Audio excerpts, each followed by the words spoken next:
चलो, तो चिपको आंदोलन के बारे में थोड़ा सा एक बहुत ही जबरदस्त पॉइंट सीखना है बच्चा। वो पॉइंट आपका है चिपको आंदोलन में कि चिपको आंदोलन पैदा कहाँ से हुआ था, किसने किया था, कब हुआ था, किसके नेतृत्व में होता है, इन सारे चीजों को अच्छे से बारीकी पूर्वक पढ़ना है, सुनना है और बोर्ड पे देखना है। हम आपको बता चुके हैं, बस थोड़ा सा रील्स बनाना था हमको, इसलिए हम आपको फिर से बता रहे हैं। चलिए, तो यहाँ पे चिपको आंदोलन देख लीजिए। यहाँ पे सबसे पहले टर्म में हुआ था आपका, सबसे पहले टर्म में हुआ था 1730 में। 1730 में कहाँ हुआ था? तो राजस्थान में हुआ था। भारत का एक राज्य है, क्षेत्रफल की दृष्टि से सबसे बड़ा राज्य राजस्थान है ना। चलिए, वही हुआ था। गांव का नाम था खेजड़ी, खेजड़ी गांव में हुआ था। और किसके नेतृत्व में हुआ था? तो अमृता देवी बिश्नोई के नेतृत्व में हुआ था, ठीक है। और उसकी 3 पुत्रियां थी, ठीक है।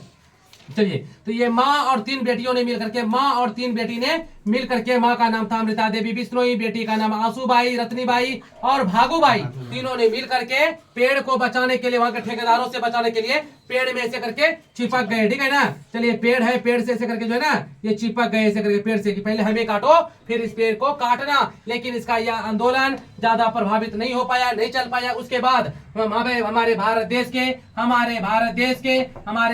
के राज्य उत्तराखंड में 1973 ईस्वी में चमोली जिला के रैनी नामक गांव में, ठीक है, एक महापुरुष आए थे, नाम था उसका सुंदरलाल बहुगुणा। उसके नेतृत्व में फिर से चिपको आंदोलन पैदा हुआ, इसको एक नया, ठीक है, एक नया विचार दिया गया। और उसने इन्होंने यहाँ के आसपास के सभी इलाके के लोगों को बताया, मोटिवेट किया कि हमें वृक्ष को बचाने के लिए इन लोगों से, मतलब इन गुंडों से, ठेकेदारों से इसे बचाना होगा। और ये वृक्ष से चिपक गए ऐसे करके, वृक्ष से ना ये क्या हो गए, वृक्ष से चिपक गए और कहने लगे, यहाँ की सारी महिलाएं, यहाँ के बच्चे, यहाँ की बच्चियां, यहाँ के लोग कहने, पहले हमें काटो फिर इस वृक्ष को काटना। इस प्रकार से इन लोगों ने पर्यावरण को बचाया, ठीक है, वृक्ष को बचाया, ठीक है। तो चलिए, यहाँ से आपका एक भी ऑब्जेक्टिव अगर आ रहा है तो एक एक नंबर आपके लिए, आपके जीवन को उज्ज्वलित करेगा, आपके भविष्य को, आपका भविष्य का निर्माण करेगा। इसलिए एक एक नंबर यहाँ से देख लीजिए। अगर एक भी क्वेश्चन आता है, छूटना नहीं चाहिए। तो थैंक यू सो मच, मिलते हैं अगले नेक्स्ट वीडियो में। चलिए।